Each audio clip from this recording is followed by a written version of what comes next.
bom? Porque a senhora já me falou que é professora, tá? Então, muito obrigado, professora Vani, pela sua apresentação, tá bom? São 8 horas e 32 minutos, né? Nós vamos já encaminhar para o terceiro trabalho, da Márcia Cristiane Eloy Silva Taide. Márcia, você nos escuta? Sim, bom dia. Tá certo. Vou já passar a palavra para você. E, olha, dizer que as nossas salas virtuais, elas são os espaços de participação para várias pessoas entrarem, participarem. Você já vai anotando, seu questionamento pode ser enviado aqui pelo chat, ou você pode participar daqui a pouquinho, tá legal? Então, já vou registrando a presença da professora Solange Jimenez, aqui da UFOPA. Então, muito obrigado, professora Solange, pela sua participação, tá bom? E a gente, por uma solicitação da Avani, a gente parou a gravação. Agora a gente vai retornar, mostrando assim que nós respeitamos a vontade, tá certo, do nosso participante, tá legal? Sem nenhum problema. Ela pediu para não gravar, nós não gravamos, a gente vai dar continuidade, tá? Aqueles que não se sentirem confortáveis, pode solicitar que a Luciana, ela tá aí a postos aí para nos assessorar nesse sentido, tá bom? Então, já confirmei a presença da Márcia Cristiane, tá bom? Depois eu queria pedir a presença, a confirmação também da Gisele, se ela já chegou, ou da Franceli Aparecida, tá? Então, nós vamos passar agora para o próximo trabalho, que tem como título a mobilização do conhecimento tecnológico, pedagógico, do conteúdo na formação inicial de professores a utilizar APP nas aulas de ciências da natureza. Me perdoe se, de repente, é o app e eu falei app, tá? Mas aí você me corrige depois. Então, eu passo imediatamente a palavra, são 8 horas e 34 minutos, para a apresentação da Márcia Cristiane Eloy. Bem-vinda, Márcia. Obrigada. Eu não vi que poderia iniciar compartilhamento de tela, então vou iniciar agora. Bom dia a todos. Algumas vezes eu acabo falando boa tarde, porque é o meu horário de convenção de trabalho, então acabo fazendo algumas confusões, peço perdão por isso. Eu sou a Márcia, sou professora na Universidade Federal do Piauí, no curso de licenciatura em Ciências da Natureza. A pronúncia está correta, professor, chama-se EP, né? Mas acabamos chamando de APP em alguns momentos e não há problema algum, né? O que importa é a inclusão, que todos possam entender do que se trata. Esse trabalho ele é um recorte, né, da tese de doutoramento. Esse artigo ele foi escrito conjunto com a professora Antônia Dalva, França Carvalho, que era minha orientadora de doutorado. Então, eu vou começar, acredito que minha tela já está compartilhada para todos conseguem ver e me ouvir bem? Sim, Márcia. Obrigada. Eu esqueci de fazer minha autodescrição. Eu tenho estatura média de 1,5 m, tenho cabelos ondulados, a pele, eu até me confundo, claro, em alguns momentos, falta de sol com essa pandemia. Bom, como introdução, nós elencamos algumas questões importantes que estão sendo tratadas agora na atualidade. Esse trabalho ele começou a ser escrito no ano de 2017, né, como eu já falei, como um trabalho de doutoramento, e não imaginávamos que iríamos passar por tal situação de pandemia. Então, nós estudávamos a tecnologia no contexto educacional, é uma necessidade que sentíamos dentro da universidade também, uma vez que eu sou docente do curso de licenciatura, como eu já falei. E em alguns momentos nós sentimos necessidade de trabalhar a tecnologia de uma forma mais educacional, que o futuro professor ele pudesse sim levar para a sala de aula os conhecimentos tecnológicos, mas não só a tecnologia em si. Então isso desencadeou a nossa necessidade de pesquisa. Eu acho que tem algum microfone aberto, está causando um pouquinho de microfonia para mim. Então a tecnologia ela está presente na sociedade, levando praticidade, né, e dinamicidade para nossas ações, né, as ações do cotidiano, para a resolução do problema. Então, desde a década de 1980, comecemos a perceber registros, né, escritos sobre as tecnologias no contexto educacional. Então, vários projetos e ações governamentais e não governamentais, elas começaram a ser inseridas tentando levar as tecnologias, hoje conhecidas como tecnologias digitais da informação e comunicação, para a escola, né, com a finalidade educacional e também não só de recursos didáticos. O problema é que durante essa implementação houveram vários problemas, né, que a literatura ela aborda com profundidade, como Bucco, Lorenzoni e Lorenzoni ambos 2012, né, 15, desde 2010 tem textos que tratam essa temática com muita profundidade e tem textos mais atuais também. Né? E aqui eu queria chamar a atenção, né, de um projeto, um programa, né, que é o Proinfo. Né? O Proinfo, ele teve várias versões e ampliações, por causa do tempo não vou falar cada uma delas, mas vou me ater na distribuição de tablets. Né? Por essa distribuição de tablets e percebendo que no estado do Piauí os tablets chegaram nas escolas, assim como também o meu primeiro computador, e eles estavam armazenados, na maioria das vezes, em salas separado, né, dos alunos, ou seja, os alunos não tinham realmente acesso em muitas instituições, sentimos a necessidade de fazer um estudo para que pudéssemos ofertar ao professor, em formação, possibilidades de uso desses materiais. Então, considerando que muitos dos alunos possuem, têm acesso também a smartphone, seja dele, do pai, de um vizinho, de um parente, de um amigo, ele acaba tendo acesso ao uso de apps, né? E com a finalidade educacional, a gente precisa incluir, né, como sendo uma realidade no contexto do professor, do futuro professor.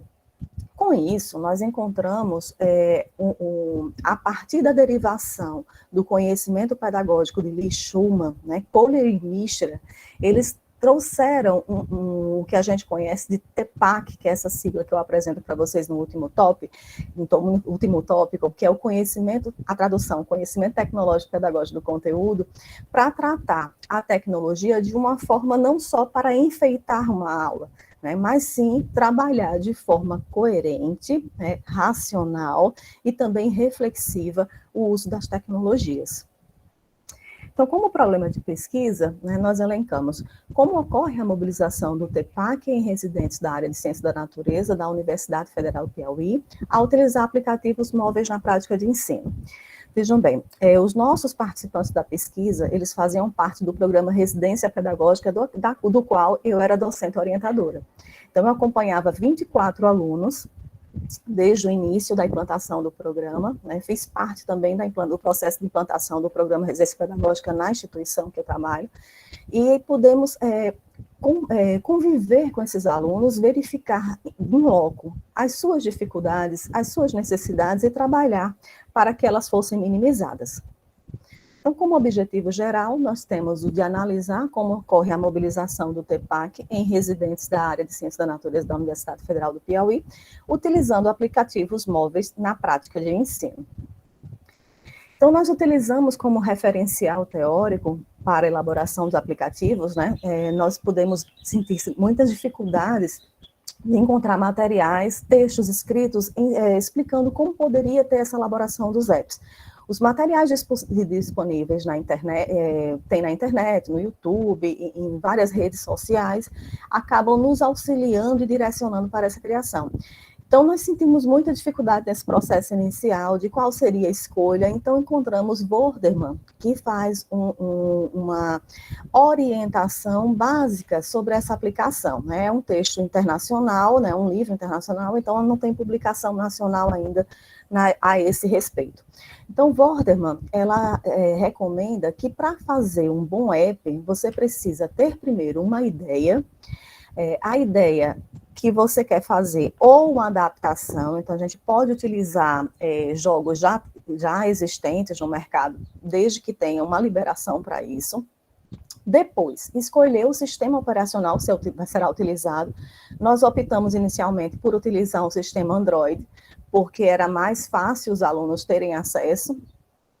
Depois, o passo mais difícil na parte da construção da pesquisa, que foi aprender a fazer o aplicativo. Então, encontramos várias plataformas disponíveis para isso e tentamos trabalhar com aquelas que oferecessem aquele recurso gratuito, né? Assim, incluiria todos os professores da rede pública e privada para que tivessem acesso a esses procedimentos.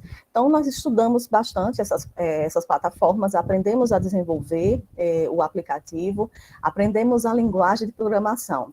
Nós escolhemos o App Inventor, né, do MIT, né, e por ser uma plataforma, como eu já falei, gratuita, e também disponibiliza recursos de orientações de construção de projetos já produzidos por outros professores ou até mesmo desenvolvedores de softwares, que deixa disponível para que os professores reproduzam alguns aplicativos pré-existentes. Nós optamos por fazer um aplicativo que tivesse o perfil da necessidade dos nossos alunos. Então, criamos o programa, a gente investiu muito tempo, né, de dedicação nisso, muitos testes, né, escolha de cores, de tamanhos de fontes, usabilidade e contexto como geral. E fizemos vários testes também de aplicação antes de levar para a sala de aula. Bom, no desenvolvimento do aplicativo Composição Nutricional, consideramos o conteúdo a partir do tema transversal, né, que entra como obrigatoriedade para serem tratados como tema transversal da educação alimentar em todo o currículo, né, e isso acabou alterando, essa lei 13.666 alterou a lei, e o conteúdo alimentação e nutrição, ele faz parte no curso de Ciência da Natureza da disciplina Metabolismo Alimentar, da qual eu também sou professora. Então, por ter uma formação interdisciplinar, eu esqueci de mencionar que eu sou licenciada em Química e mestre em Ensino de Ciência da Natureza, né, e agora doutora em Educação. Desculpa. Então, elencamos um conteúdo que seria de grande importância e que, infelizmente, ele não está na BNCC como um conteúdo, como pertencente aos objetos, os objetos do conhecimento, nem como unidade temática, né, dentro das unidades temáticas.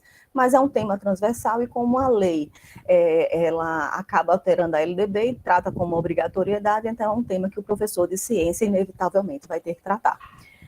Então, utilizamos a tabela brasileira de composição de alimentos, TACO, como referencial para a elaboração das questões, porque precisava de um rigor científico, né? Usamos a plataforma do Massachusetts Institute of Technology, né, o MIT, que está disponível nesse endereço aqui. Vou prosseguir. Essa é a identidade visual do nosso app. Esse app, ele não está disponível ainda na loja Android, porque ainda é embrionário, né? Ele está em uso apenas pelos residentes da Universidade do curso de Ciência da Natureza, provisoriamente. Então, a mobilização do conhecimento tecnológico pedagógico do conteúdo, o TEPAC, na formação inicial de professores de ciências, uso do app nas aulas de ciências. Então, as bases do conhecimento que nós utilizamos, né, de Lee Schumann, elas serviram como base para a elaboração do modelo que a gente conhece hoje como TEPAC, que foi em 2009, né, Kohler e Michelin, em 2009, eles acrescentaram o elemento tecnologia ao que o Schumann colocava como conhecimento pedagógico do conteúdo. Né? Então, já haviam muitas críticas, Grossman, por exemplo, 2003, falava que o modelo de Lee Schumann, ele não tratava na complementaridade todas as necessidades formativas do professor, né? Que ficava de forma...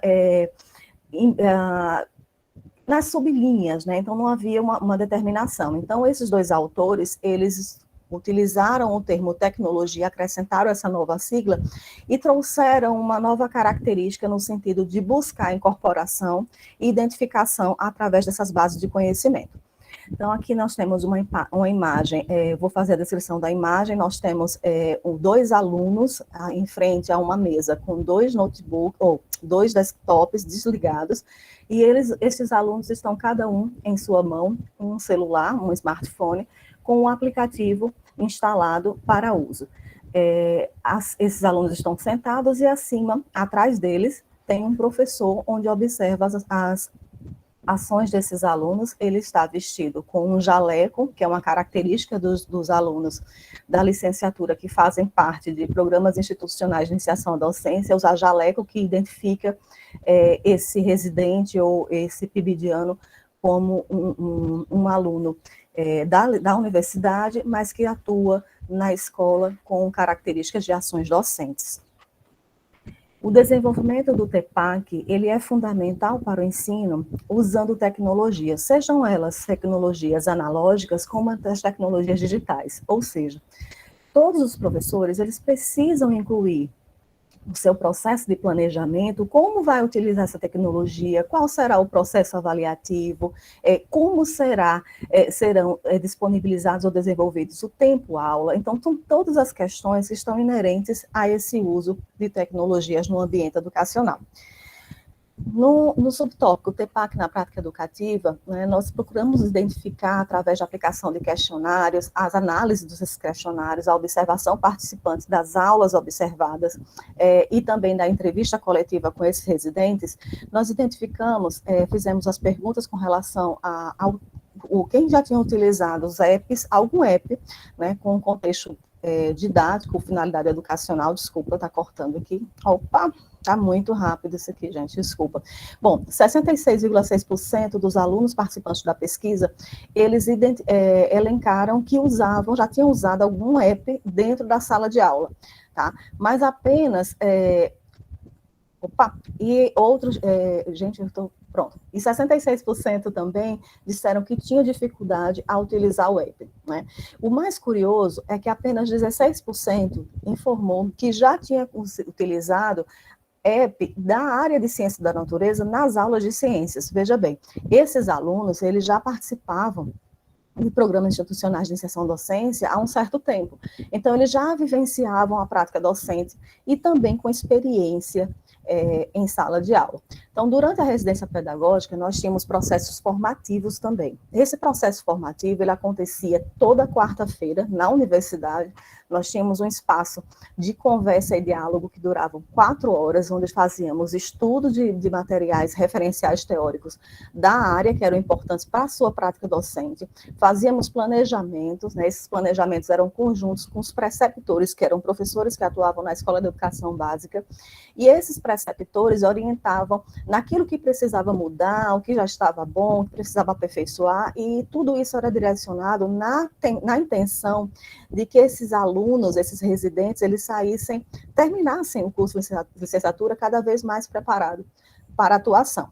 Então, durante essas práticas, na quarta-feira, nós fazíamos aulas simuladas.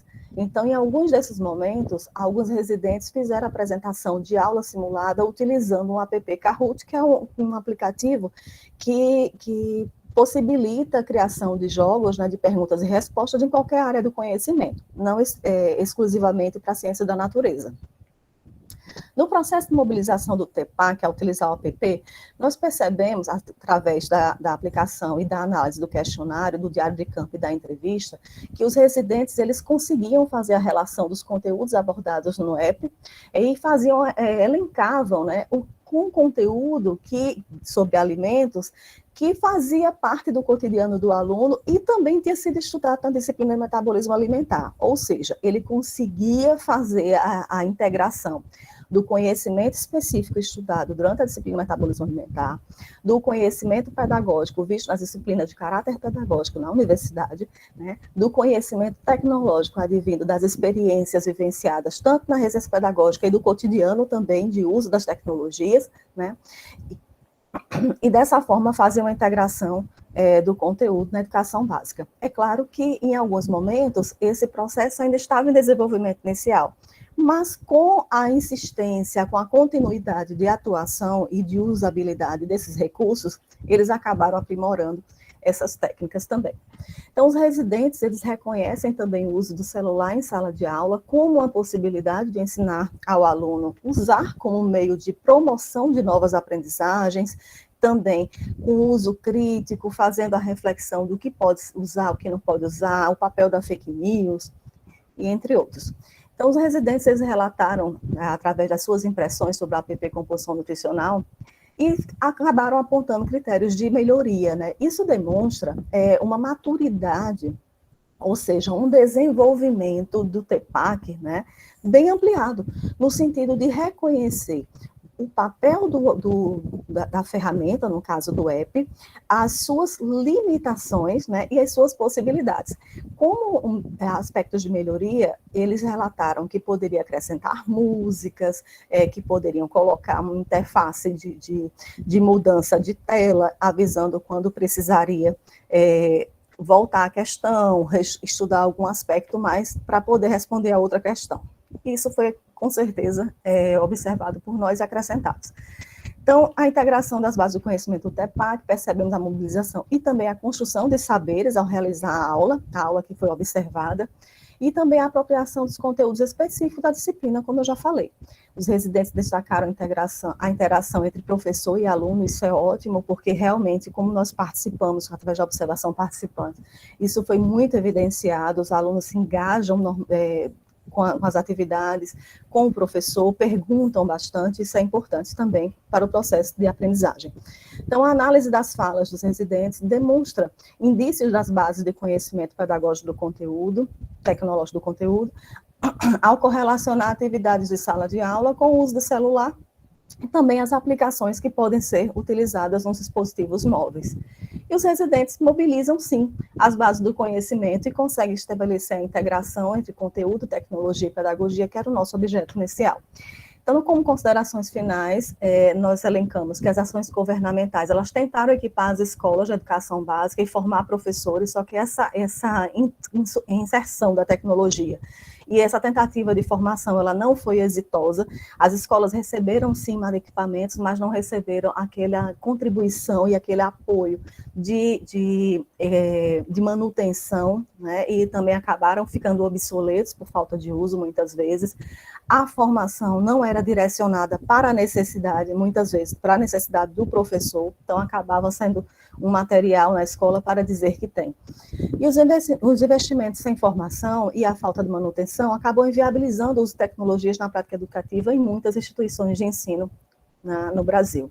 E as possibilidades de uso da tecnologia, elas incidem no desafio de aprender fazendo, né? Isso requer uma formação contínua, ou seja, sempre vai ter um equipamento novo e o professor vai precisar ir atrás e conhecer, vivenciamos isso nesse período de pandemia. E chegamos à conclusão de que os residentes, eles mobilizam, sim, as bases do conhecimento e conseguem estabelecer a integração entre conteúdo, tecnologia e pedagogia quando utilizam o app na prática de ensino. Essas são algumas, desculpa, gente, eram referências, e aqui o meu contato, né, o meu e-mail institucional. Eu tentei falar um pouquinho rápido, que eu acho que eu passei do tempo. Certo. Muito obrigado, viu, a professora Márcia Cristiane. Você fala aqui mesmo do Piauí, é isso? Isso. Ah, tá. Tá certo, então. Olha, muito obrigado, viu, professora Márcia? Muito boa a sua apresentação. Lembrando, novamente, que quem tiver essa pergunta, você pode fazer aqui no chat, ou ao final das apresentações, nós vamos ter uma rodada, né, de diálogo, de bate-papo, vai ser muito bom. Olha, eu já quero também registrar a presença da professora Elisete, que ela é professora de Biologia em Curuá, aqui no estado do Pará, tá? Seja muito bem-vinda, professora Elisete, muito obrigado pela sua presença. E se forem lembrando de algum nome aí que eu não registrei, por favor, passem aqui para mim no chat que a gente faz esse registro, tá? Muito obrigado mais uma vez, professora Elisete. Olha só, nós não temos ainda a confirmação da presença da Gisele Ataíde e nem da Franceli Aparecida, correto, Luciana? Eu acho que é isso, né? Se, porventura, eles chegarem, né, após a exposição, a gente vai conceder aí o espaço, tá? Já são quase 9 horas da manhã, então eu já havia informado para o Fabrício, para ele se preparar, que na sequência vem o Fabrício. Tá legal? Ok? Então vamos lá. Fabrício, você nos ouve? Bom dia, quem vai apresentar é André. É o André, pronto. André, você é professor ou mestrando, doutorando? Isso, sou do professor doutorando, isso. Professor doutorando André, muito bem, André Ricardo Lucas Vieira, tá certo? O título do trabalho é A Docência pelas Narrativas de Mim, percurso formativo e profissional de um pesquisador narrativo, tá? Se não estiver correto, André, o título do trabalho, por favor, faça correção. A gente tem começado com a autodescrição e agora são 8 horas e 57 minutos. Eu passo imediatamente aí a palavra para você, professor André Ricardo. Eu peço licença para projetar aqui a tela.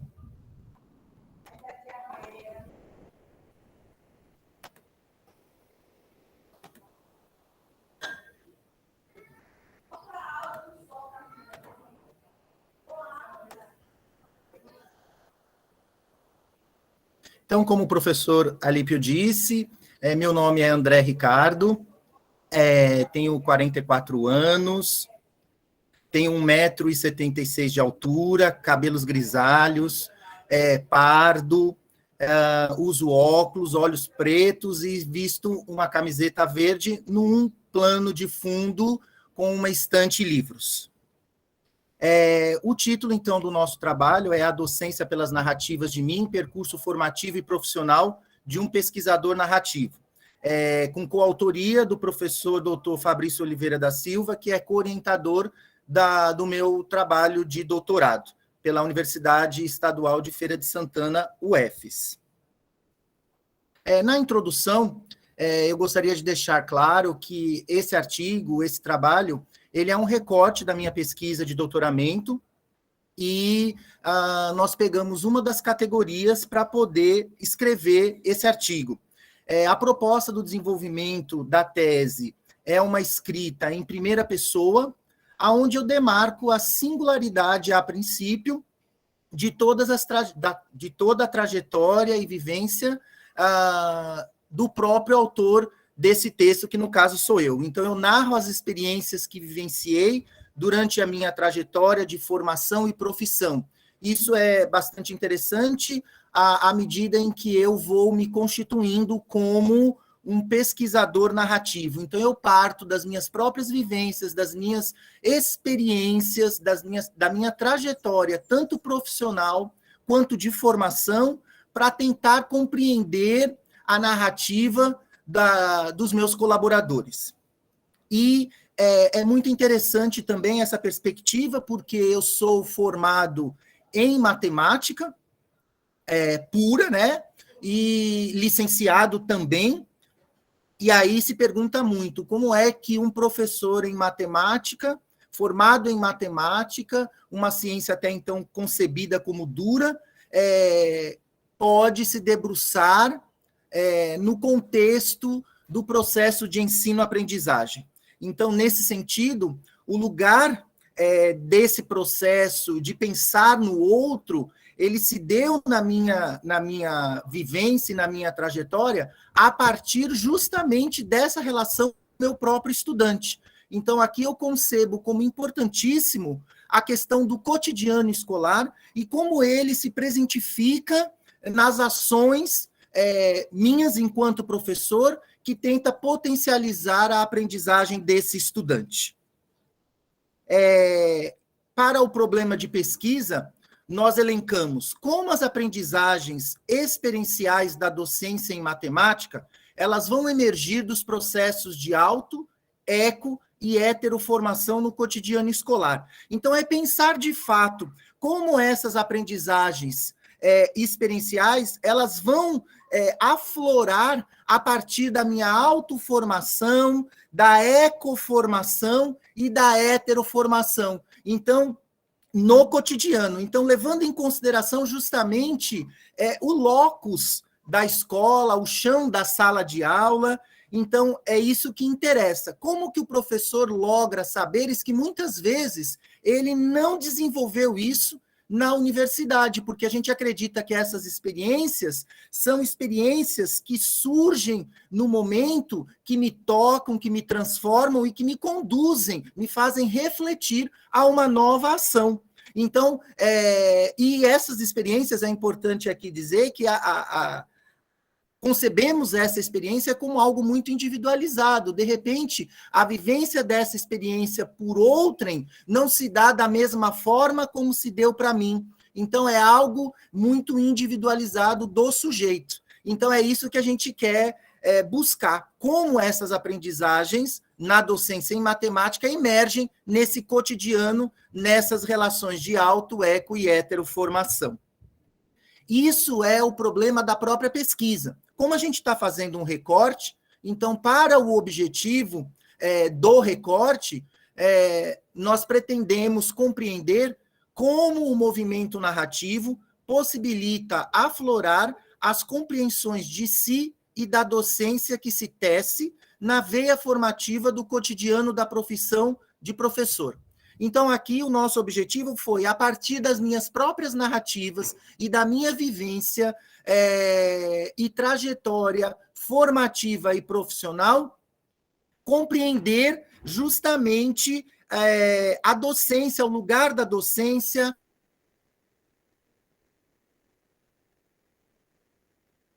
o percurso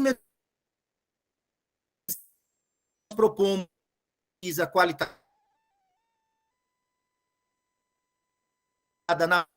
narrativa preconizada por Clandinin e Connelly, que são professores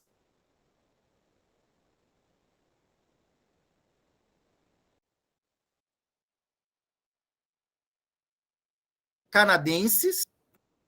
O cenário sujeito, o cenário. Sou professor dessa instituição, uma instituição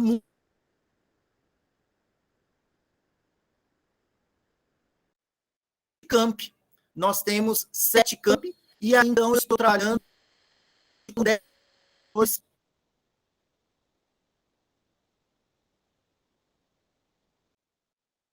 de matemática, que são esses professores que foram dados de acordo com os critérios de inclusão da pesquisa, participar dessa pesquisa.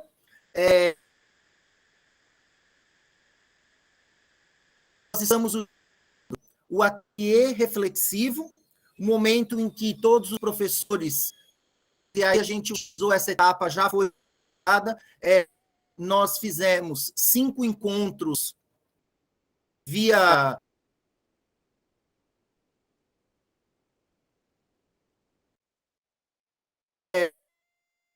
da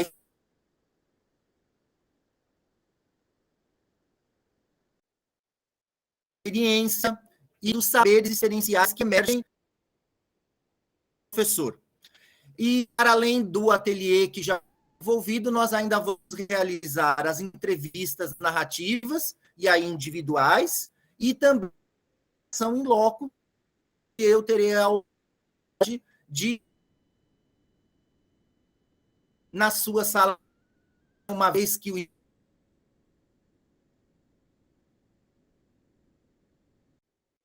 Instituto Federal já retomou as aulas, e graças a Deus,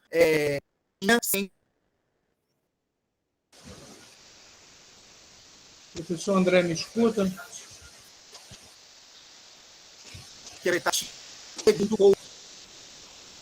André?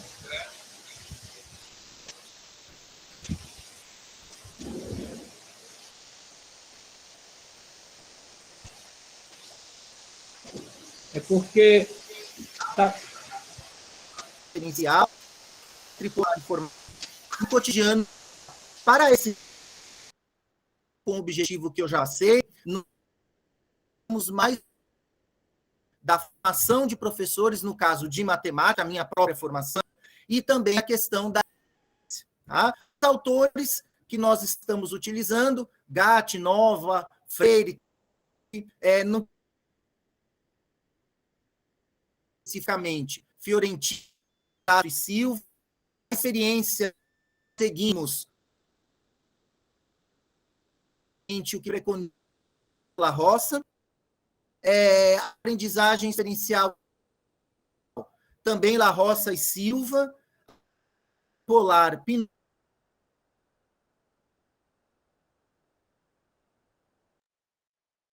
e o cotidiano escolar com Nilda Alves, Michel Sertot e Rosa Oliveira. Então, passando o recorte, a travessia narrativa, tecendo narrativamente o profissional,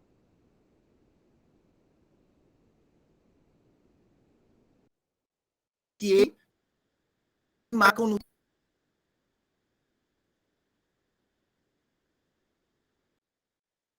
espaço de minha constituição, absorvido do sentimento narrativo em formação, é necessário que primeiro eu me veja, eu procure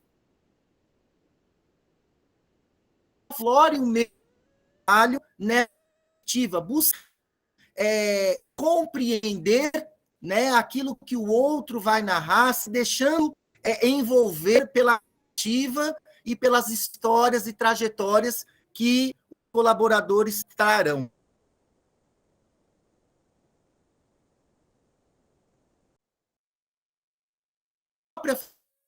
Porque à medida em que eu reflito sobre a formação docente daquele colaborador, isso me leva às minhas atividades, ou seja, me faz pensar na minha própria... E é a partir dessas compreensões que eu vou desenvolvendo sobre o meu ser, o meu fazer, o meu sentir, que entende o que me... não o que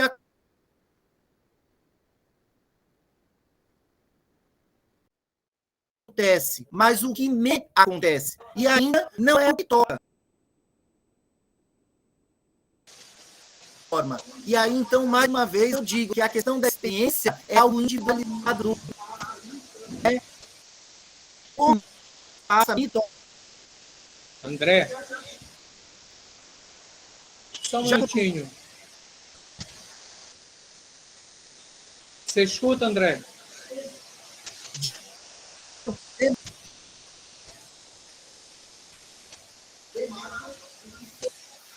Demarcam o que sou no presente e o meu papel de aprender. E com isso, ensino de matemática, eis que atuo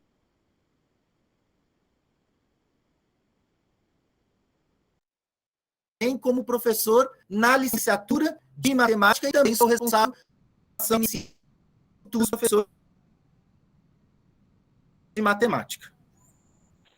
Como considerações finais, a compreensão de guia, a formação para a docência deve acontecer também no cotidiano da escola, ou seja, não estamos formados porque concluímos a nossa enquanto professores, ou porque estamos no muito instituída também no cotidiano da escola, justamente relações feitos com esses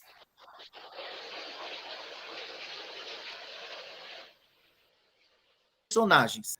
Repensar o ensino é um processo que pode levar a mudança na da formação das pessoas, porque a profissão exercida como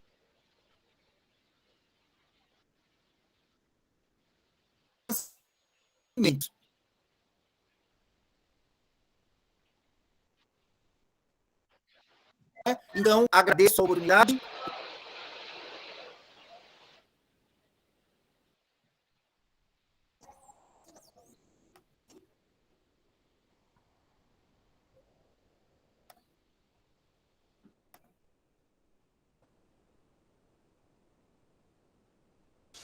Muito bem.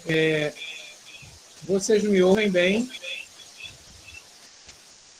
Estava gravando muito a apresentação, eu tentei interromper o André, mas eu não consegui, mas deu para a gente captar um pouco a apresentação. Aqui na nossa cidade, está chovendo muito, e por conta disso a gente tem problema, logicamente, de conexão. Tá certo? Mas vocês conseguem ouvir? Podem manifestar aqui no chat se ainda está travando. Sim, né? Obrigado, Avani. Obrigado mais uma vez ao André Ricardo Lucas Vieira. Tá? Se precisar, ao final, a gente pode conceder ainda mais tempo para que o André, o professor André, ele possa fazer um breve resumo. Eu acho que seria justo, uma vez que, pelo menos aqui para a nossa região, ficou um pouco prejudicada por questão da conexão. Repito, em função da chuva, né? Cai uma chuva torrencial aqui na Amazônia, agora aqui em Santarém do Pará e região. Muito bem. Eu registro também que a Gisele, deixa eu verificar, a Gisele Ataíde, ela acabou de entrar, mas como a gente havia formado agora há pouco, a apresentação dela vai ficar para posteriormente, para posterior ao professor Iata, tá bom? Então, a gente vai passar os trabalhos agora. Muito obrigado, Gisele, pela compreensão. Eu não sei se a Luciana já recebeu o e-mail, a gente acabou de receber, eu já recebi o trabalho da Gisele para apresentar, tá? Parece que está aliviando um pouquinho aqui a chuva aqui na região, viu? Nós vamos, então, para o próximo trabalho, lembrando que se você tem perguntas, questionamentos, colaboração, pode fazer aqui no chat, ou nós abriremos depois para fazer a apresentação. Tá bem? Muito obrigado, Luciana, pelo retorno. Tornar-se um pesquisador narrativo, tecendo fios identitários a partir de experiências formativas na pós-graduação. Esse trabalho, portanto, será apresentado pelo doutorando Iata Anderson Ferreira de Araújo. Com você, Iata. Bom dia, obrigado, Alípio. Como você já mencionou, está em tela aí o título do nosso trabalho. Tem como autoria minha e a professora Maria de Fátima, que foi a minha orientadora na época do mestrado. E o roteiro da nossa socialização, ela vai trazer as motivações, aproximações iniciais com a pesquisa narrativa, a identidade com a pesquisa narrativa, cenários e potencialidades à pesquisa de doutorado em curso. Então, as motivações para este trabalho se deram em função, né, da apresentação dele, uma atividade no doutorado, em que me fizeram fazer reflexões da possibilidade de transformar isso em registros escritos, considerando o papel da minha formação acadêmica no âmbito da pós-graduação. Nesse sentido, eu busquei responder o seguinte questionamento: quais percursos vivenciados na formação da especialização, mestrado e doutorado contribuir à constituição identitária como pesquisador narrativo? Considerando a questão norteadora, apresento o objetivo de justamente apresentar, refletir sobre o processo de constituição de pesquisador narrativo no âmbito da especialização, mestrado e doutorado. Então, os movimentos de aproximações iniciais com pesquisa narrativa aconteceram em 2012 e 2013, né, em função de estudo na especialização no curso de Interciências, na UFOPA, onde me vi para constituir a parte inicial da minha monografia, trazer referências das minhas experiências pessoais, acadêmicas e profissionais. Esse movimento de reolhar para essas experiências, constituindo uma apresentação de reolhar para essas histórias educativas tecidas nesses 3 espaços de formação. Então, tempo e espaços diferenciados, pessoais, acadêmicos e profissionais, foi um movimento que eu busquei desenvolver lá em 2012, 2013, e trouxe para o âmbito do contexto da monografia experiências formadoras de professor, experiências como professor e formador de professores, né? No sentido de que essas experiências consideradas trago 3 elementos que foram desafiadores, né? Que a referência da graduação da biologia que eu tive, que foi uma experiência no formato 3+1, conforme salientam Gatti, Barreto e André, justamente que os pouco espaço para o exercício da reflexão sobre a docência, né, no sentido de que muito menos para que pudéssemos ter momentos de reflexão sobre o início da docência, né. A jornada de trabalho, uma carga horária de professor de biologia que eu sou, entre 13 a 17 turmas, impossibilitavam, de alguma forma, parar um pouco para que pudéssemos fazer esse exercício de reflexão sobre essas histórias educativas. E, ao mesmo tempo, o convívio familiar, a atenção à família, mesmo que em alguns momentos um pouco ausente, considerei importante justamente não deixar de o convívio familiar, né, considerando a importância de que eu tenho 3 filhos, tá?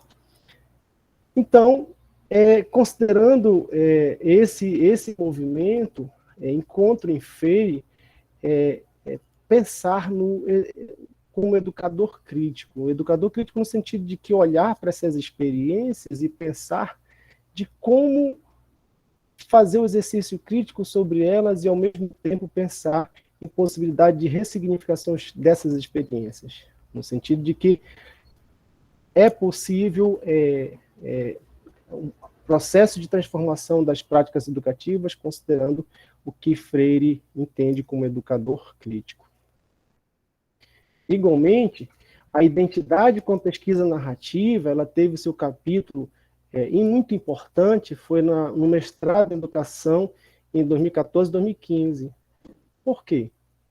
No delineamento da dissertação, tive contato com uma diversidade de literaturas que falam sobre autobiografia, biografia, né?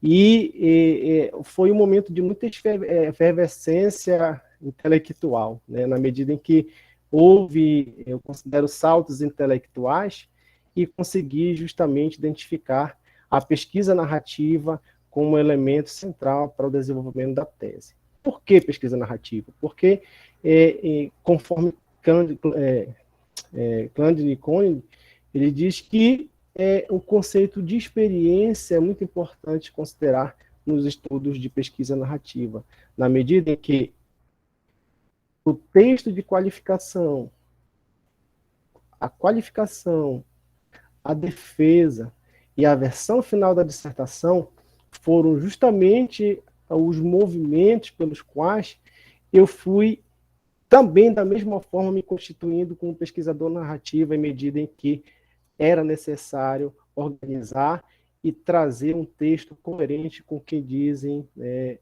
sobretudo, Koenig e Cândido, né? Por que isso, gente? Justamente considerar que, no diálogo com os orientadores da especialização mestrado, a autonomia intelectual proporcionada pelos orientadores proporcionou com que houvesse esses movimentos e que hoje eu considero muito importante, que trouxeram contribuições para a minha autonomia intelectual, né, considerando o olhar para a pesquisa narrativa como identidade, né. E os movimentos, né, eu apresento aqui um pouco, por que a pesquisa narrativa? Porque, segundo Cândido e Koenig, ele diz que é uma abordagem do fenômeno e método de estudo, na medida em que eu estudo as experiências do pesquisador e, ao mesmo tempo, estudo as experiências dos participantes das pesquisas. Eles acrescentam que as experiências são histórias que as pessoas vivem histórias e, no contar dessas histórias, reafirmam-se, modificam-se e criam novas histórias. As histórias vividas e contadas educam a nós e aos outros, né? Então, neste entendimento, considerando os pilares da pesquisa narrativa, ela tem o seu caráter dual porque ela é pessoal e social. Ela imprime o princípio da continuidade, porque nos exige, nos convida a pensar sobre o passado, o presente e o futuro. Igualmente, tem o potencial para justamente a gente estudar diversas temáticas educativas e em outros campos também. Ela possibilita esse estudo. Então, por que isso? Porque há sempre uma história que está sempre mudando, sempre encaminhando-se para um outro lugar. e pensar a pesquisa narrativa conforme os autores defendem, entendemos que ela se tem o seu caráter epistemológico ancorada no tripé tridimensional conforme os autores defendem, que é a interação.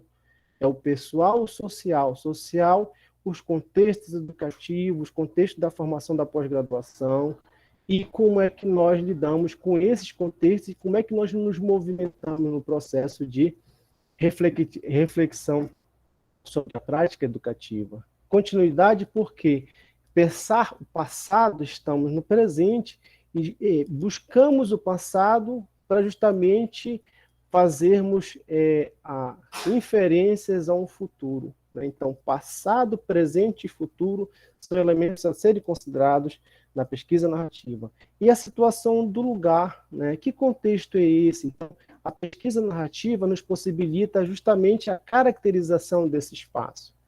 Que contextos são esses presenciais, contextos não presenciais, né? A escola, como é que é a escola, como é que são esses contextos? Então, isso é muito importante considerar, considerando a epistemologia do tripé tridimensional. Então, conforme foi a apresentação agora há pouco, que me antecedeu, as implicações da escrita de um texto acadêmico, considerando o pesquisador narrativo, ela se difere do padrão normal de um texto acadêmico, na medida em que nós utilizamos muitas metáforas e, ao mesmo tempo, a parte inicial da dissertação ou da tese, ela assume uma característica de você trazer como elemento central o estudo das experiências de formação e atuação profissional do pesquisador. Elas vão desembocar justamente o interesse pela pesquisa. Então, como ele já falou, me antecedeu o André, nós temos uma escrita muito característica e peculiar na primeira pessoa, né? Tem esse destaque. E estudo das experiências como dos participantes também, né? Então, eu entendo que eu estou estudando doutorado e os cenários e potencialidades da pesquisa de doutorado, elas têm justamente dentro do doutorado, nós temos a disciplina chamada ateliê de pesquisa. Então, eu tive ateliê de pesquisa 1 e 2. O ateliê de pesquisa foi o momento que eu justamente entendi que precisava continuar com a pesquisa narrativa. Estudei, considerei, constituí um arcabouço teórico em Koenig e Klandemir, e justamente estamos trazendo ela para considerar a elaboração da tese de doutorado em educação na Amazônia, né? E certamente isso, um movimento de autonomia intelectual, considerado a importância que a gente está construindo até o momento. E vamos construir um processo de transformação que ainda está em construção.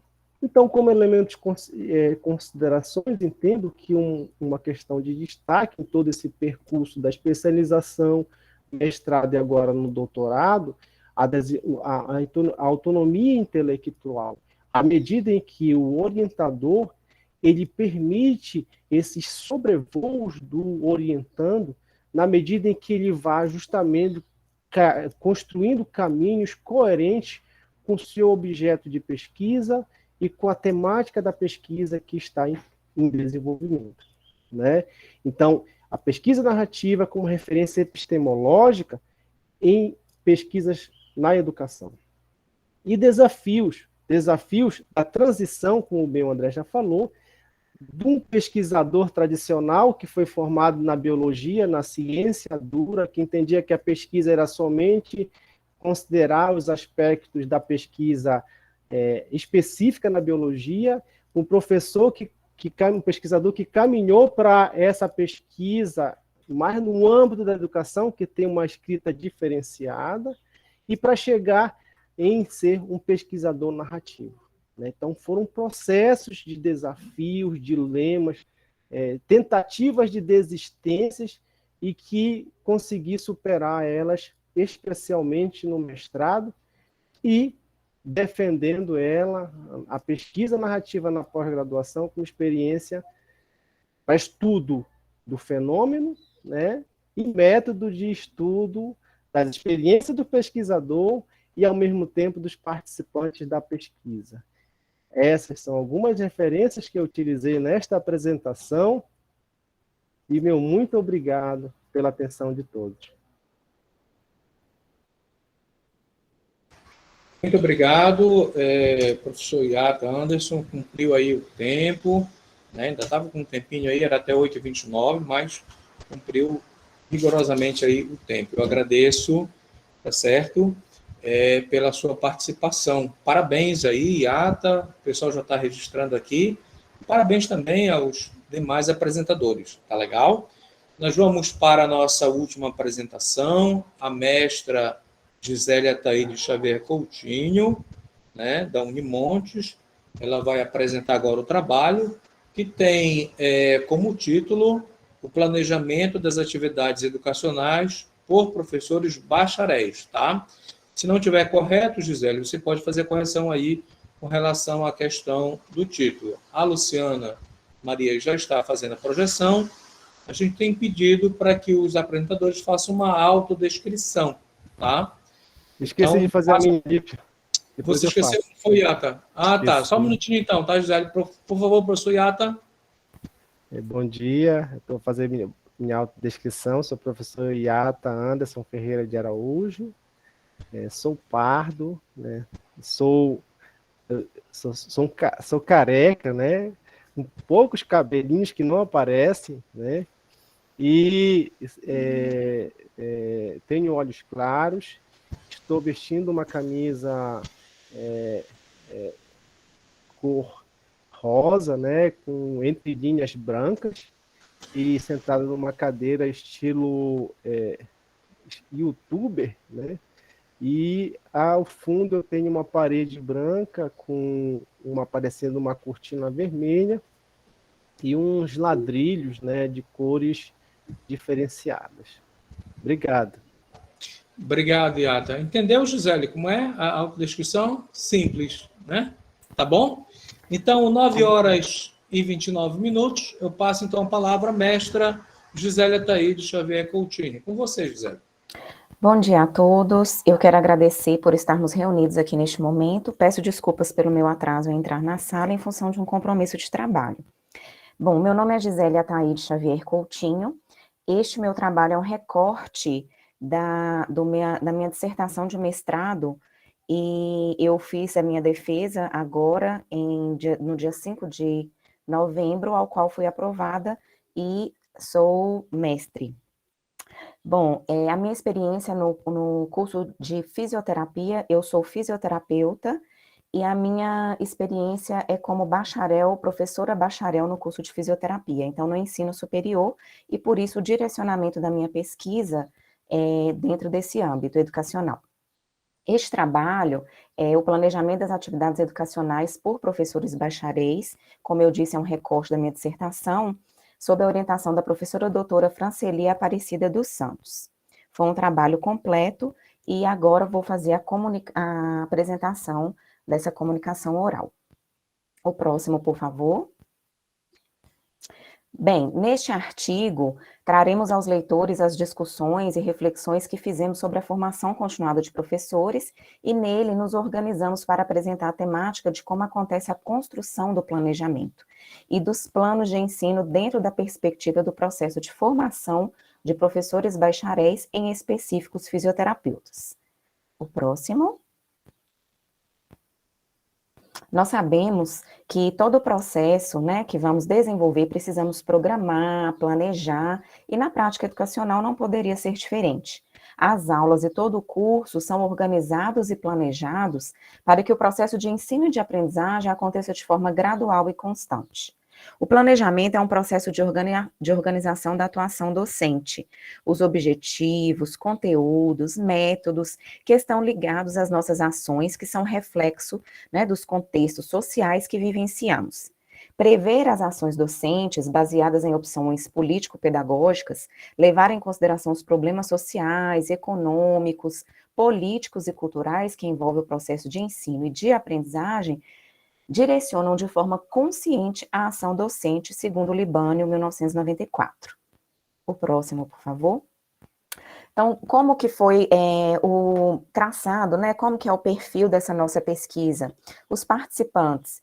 Quais são esses participantes da nossa pesquisa? São docentes dos cursos de graduação em fisioterapia, de 3 instituições de ensino superior e que tiveram a sua formação inicial em bacharelado, totalizando 57 professores convidados. Desses 57 professores, nós conseguimos entrevista com 25 professores, onde desses 25 professores, nós recebemos 20 planos de ensino. Ocorreu na cidade de Montes Claros, a nossa abordagem foi na cidade de Montes Claros, no norte de Minas Gerais, e esses participantes assinaram o termo de consentimento livre e esclarecido antecipadamente. Utilizamos a plataforma, o Google Meet, em função da pandemia. Inicialmente não seria uma entrevista com distanciamento social, mas em função da pandemia, tivemos que utilizar a plataforma em função da pandemia de Covid-19. E através dessa plataforma, as entrevistas foram gravadas e transcritas para que pudessem se transformar em dados de pesquisa. Essa pesquisa, então, foi autorizada pelo parecer, né, foi avaliada e tivemos o parecer favorável através do Comitê de Ética e Pesquisa da Unimontes. O próximo, por favor. Bom, dentro da nossa pesquisa, nós tivemos os relatos, então, através da pesquisa, da entrevista semi-estruturada e a análise dos planos de ensino que nos foram encaminhados. De acordo com o docente N, o planejamento é muito importante. Ele nos relata, o planejamento das aulas é importante, tem que ser feito planejamento. Com planejamento, você tem que ter, sabendo o que vai direcionar, entre uma aula, tem que saber o que você vai ensinar, o que vai ser dado, tudo é o planejamento de cada aula. É em todas as aulas, o que vai ser dado em cada semana, o que a gente tem que saber e o que vai ser direcionado, como que vai ser dado, os recursos utilizados, então esse é o planejamento. Isso na entrevista em 2021. O próximo. Bom, a construção dos planos de ensino, que são documentos preparados pelo professor com as decisões e o direcionamento durante o processo letivo e minimamente contém todo o processo pedagógico de construção da disciplina, tais como prazos, os objetivos, as referências, a avaliação e as metodologias. Os professores também podem desenvolver os planos de unidade que orientam as ações em cada parte do plano de disciplina, correspondendo às ações que serão desenvolvidas de acordo com a quantidade de aulas e assim desenvolvem especificamente o que será trabalhado em cada aula com esses planos de aula. O próximo. Então, após as nossas entrevistas, esses docentes nos encaminharam os planos de ensino dos 2 últimos semestres letivos de disciplinas que eles ministraram, para que pudéssemos analisar a estrutura e como foram desenvolvidos. O próximo. Aqui nós podemos perceber que dos recursos didáticos listados, o kit multimídia foi citado, né, foi colocado nos planos de ensino por 50% desses professores entrevistados. Nós vimos que, apesar de ser um número significativo, por se tratar de uma época de pandemia, nós esperávamos que dentro desse plano de ensino, essa porcentagem fosse ainda maior. Aqui nós podemos ver que a utilização de artigos científicos não foi muito significativa, alguns colocaram 5, nós temos aqui a porcentagem de 5% desses professores, e livros 30%.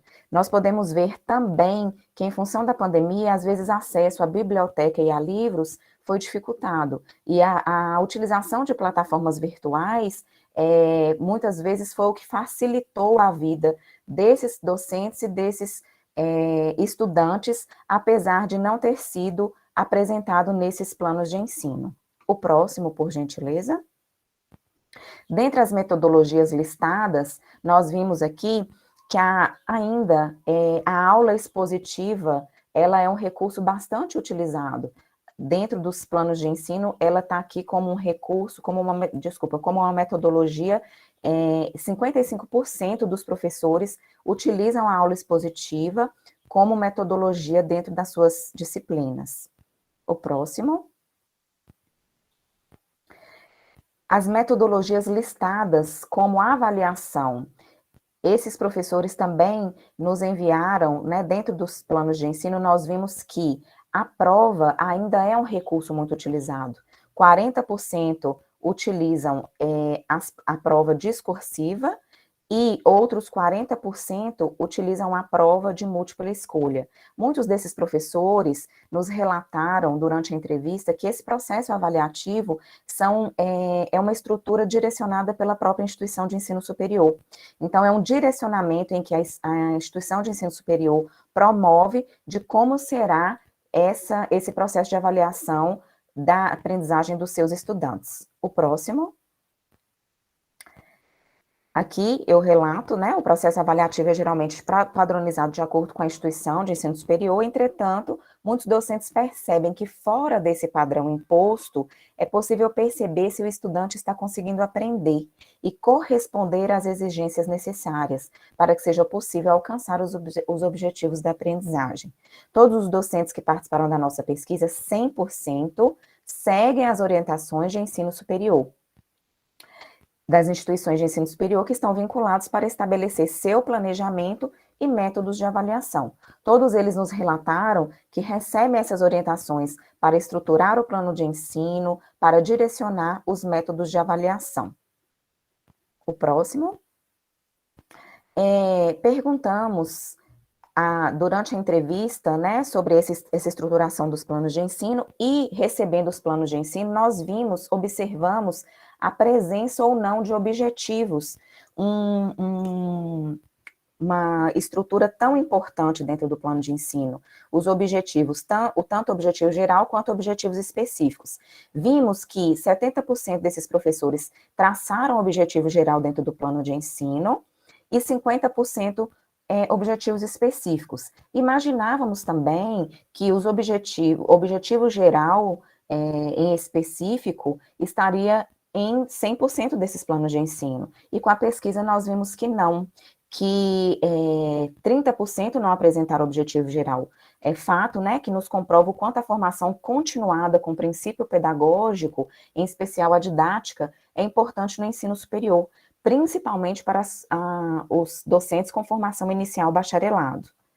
O próximo.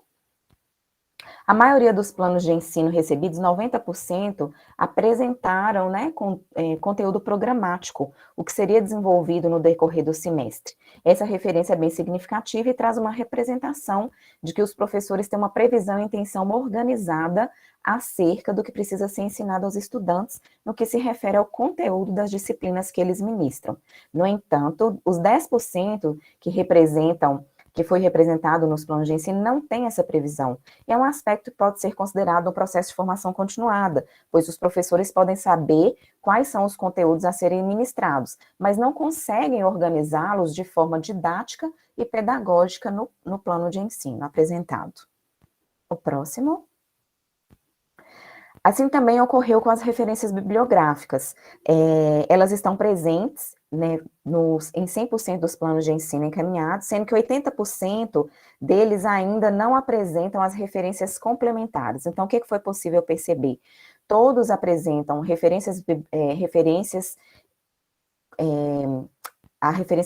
referências básicas, mas 80% somente apresentam referências complementares no plano de ensino.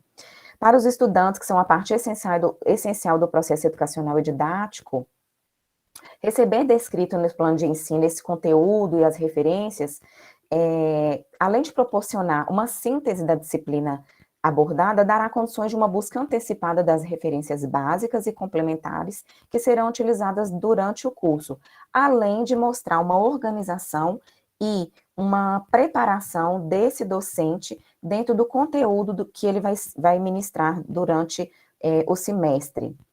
O próximo. que podemos considerar com essa pesquisa? Que a prática docente se constitui de vários saberes, originados da formação profissional, das disciplinas, dos currículos e da experiência. Todo saber é proveniente de um aprendizado e de uma formação.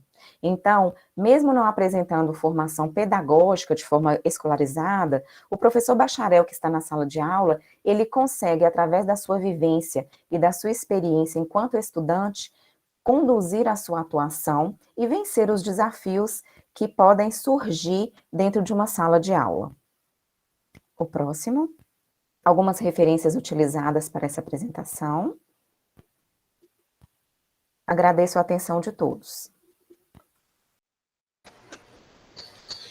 Muito bem, muito obrigado, então, à mestra Gisele Ataíde, que abordou o conteúdo sobre a questão do planejamento das atividades educacionais por professores bacharéis, certo? Qual é o estado mesmo que você está falando, Gisele? Mestra Gisele. Minas Gerais. Minas... Nós estamos em Montes Claros, no norte de Minas Gerais. Tá bem. Então, ela e mais a professora Avani estão em Minas Gerais, tá certo? Parabéns. Estão sendo colocados aqui os parabéns aqui no chat. Lembrando para os participantes que podem preencher o formulário de frequência, tá? A Luciana Maria, ela projetou aqui o formulário de frequência para você garantir aí a sua presença registrada aqui na nossa sala interativa número 9, certo? Esta sala interativa, só para esclarecer, ela deveria ser coordenada pela professora doutora Juraci Machado Pacífico, que infelizmente acabou adoecendo, teve um problema sério de garganta, e aí me convidaram para a gente estar aqui nesses trabalhos. Eu estou muito satisfeito com a apresentação, e esse período agora, são 9 horas e 43 minutos, ele foi reservado para algum comentário, para algum questionamento, tá? Para alguma participação, para registrar alguma intervenção. Você pode fazer de duas formas. Você pode clicar na mãozinha aí que tem no Google Meet, tá certo? Para pedir inscrição de trabalho, de fala, ou lançar algum questionamento aqui pelo chat. Tá legal? Vocês entenderam? Tá bom? Então, a gente abre aí o espaço para, se tiver algum questionamento, alguma colaboração, alguma fala, fiquem à vontade, tá bom?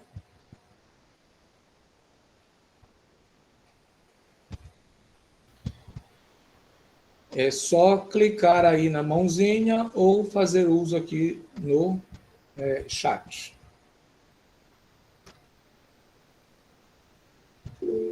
Muito bem. Iata, está inscrito. Pode fazer, professor Iata, logo as suas considerações enquanto a gente está aguardando, tá? Certo. Gostaria de parabenizar o professor Alípio pela mediação que está fazendo, e parabenizar todos os presentes aqui nessa mesa pelas suas apresentações. E eu sou biólogo de formação e fiquei muito entusiasmado com a apresentação da Márcia, e eu gostaria de conhecer um pouco mais eu tenho duas perguntas, tá, ali, dois comentários em forma de pergunta, Se a professora Márcia, se eles publicam essas atividades, se tem algum canal, E como professor de biologia, a gente sabe que é muito difícil você trabalhar os conhecimentos e aí a capacidade imagética, ela é muito importante nesses, você falar membrana plasmática com uma imagem, já que a membrana plasmática tem todo um processo de movimentação, E é um pouco difícil, Saber se tem alguma coisa, algum site, algum canal que vocês registram, como é que ocorrem essas atividades, e perguntar para o Leonardo, comentário com o Leonardo, achei muito, muito legal a nuvem de palavras dele, parabenizar por esse trabalho esse esforço, de fazer todo esse levantamento e se considerar, perguntar para ele se a nuvem de palavras, que ele trouxe para a apresentação, se ela foi constituída a partir dos resumos ou se foi de uma parte específica dos trabalhos, como é que foi o processo de análise, né, e a organização do material. Obrigado. Muito bem, professora Márcia, depois o Leonardo Bezerra para falar, tá bom? Com você, professora. Graça. Que bom que gostou, professor. Nós não temos um canal ainda alimentado, tínhamos antes, mas está em... Dá para me ouvir bem? Pronto, está em desuso.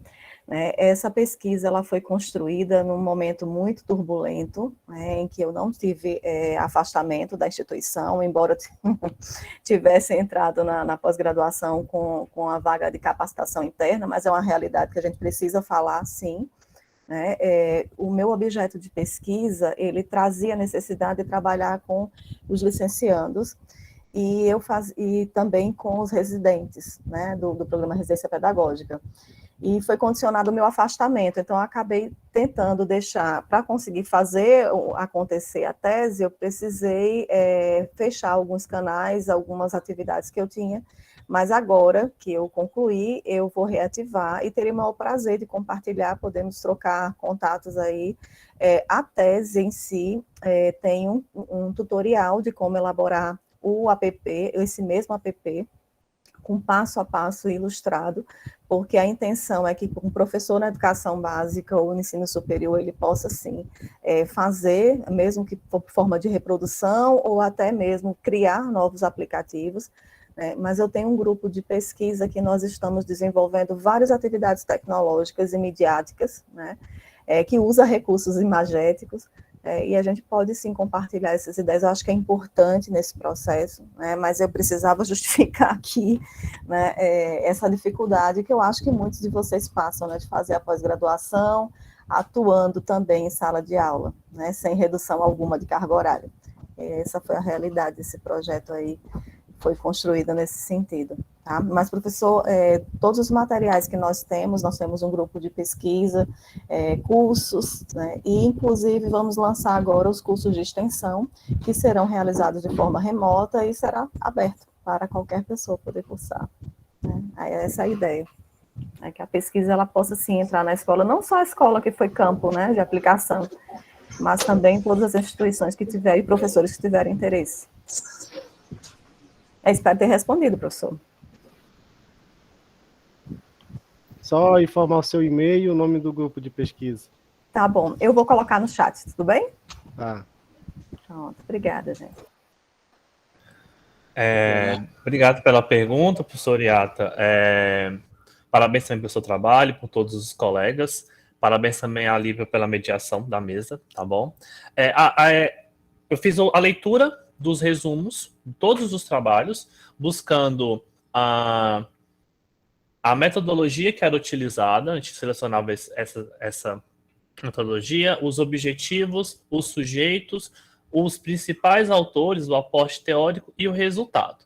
Se a gente não encontrasse essas informações no resumo, como praticamente a gente encontra em quase nem todas as pesquisas, é muito difícil ter todas essas informações, então a gente teve que partir para a leitura na íntegra dos trabalhos. Então, se eu não me engano, foi 165, 170 trabalhos, nós tivemos que ler quase todos, praticamente, poder conseguir, a partir tendo como pano de fundo o materialismo histórico dialético, tendo como pano de fundo os autores que vão nos balizar para falar sobre formação continuada, sobre professor iniciante, a gente teve eles como base de fundo e a gente conseguia, né, perceber emergir essas categorias, né, constituir essas categorias a partir desse olhar, né, com a bibliografia e com o olhar para as pesquisas, com essa leitura quase de todos na íntegra dos trabalhos.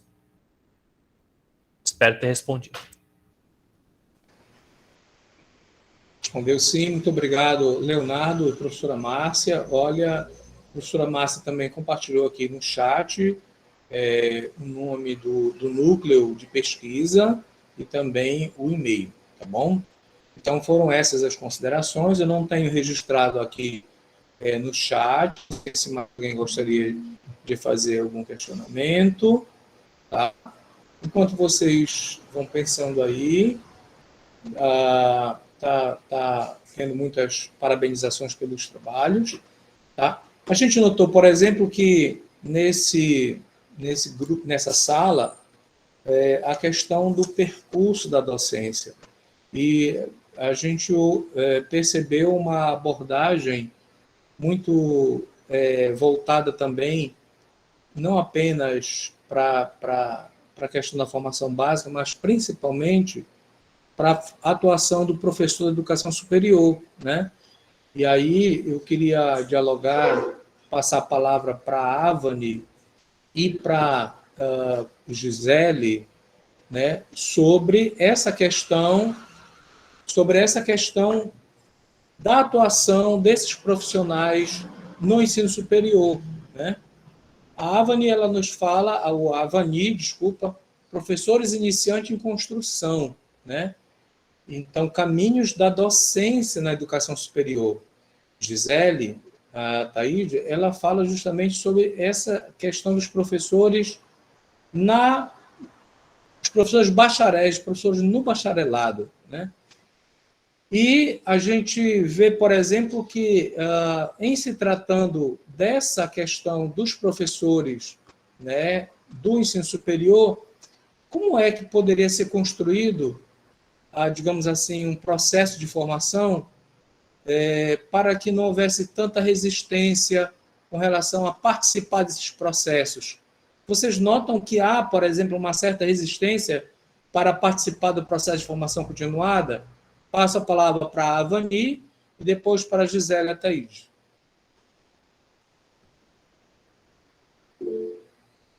Gisele com a palavra.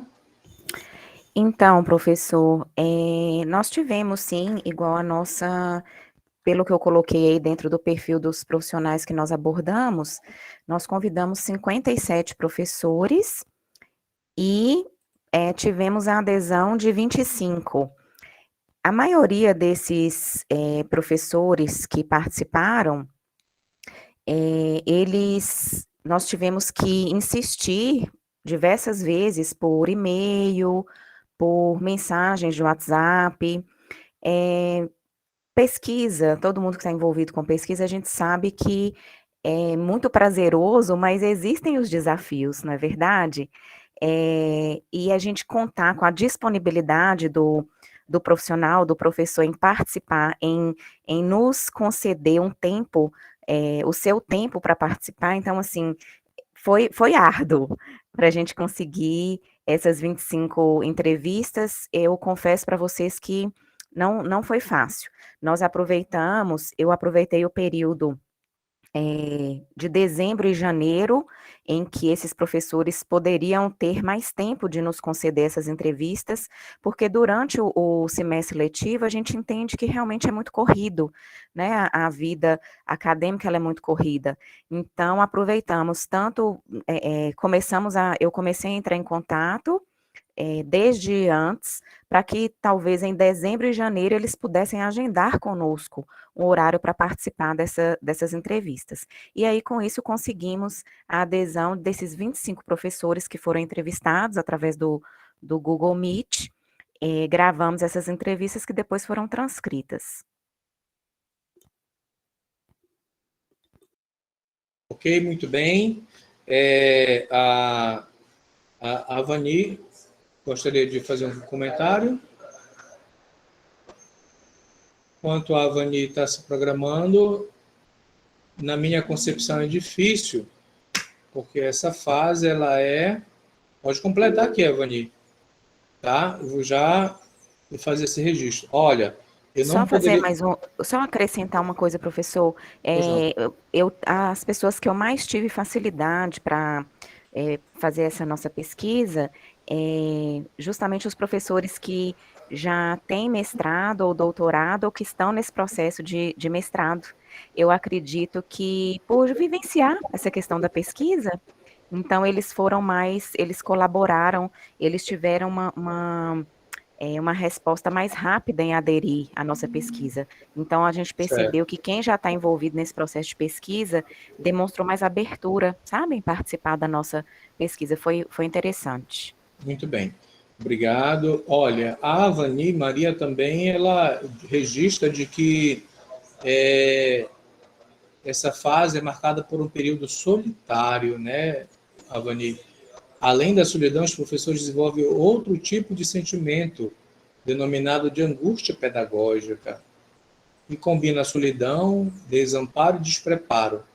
Apesar de o docente saber da necessidade de transformar sua prática pedagógica, ele muitas vezes não sabe qual o caminho trilhar para encontrar possibilidades de modificar em seu desempenho.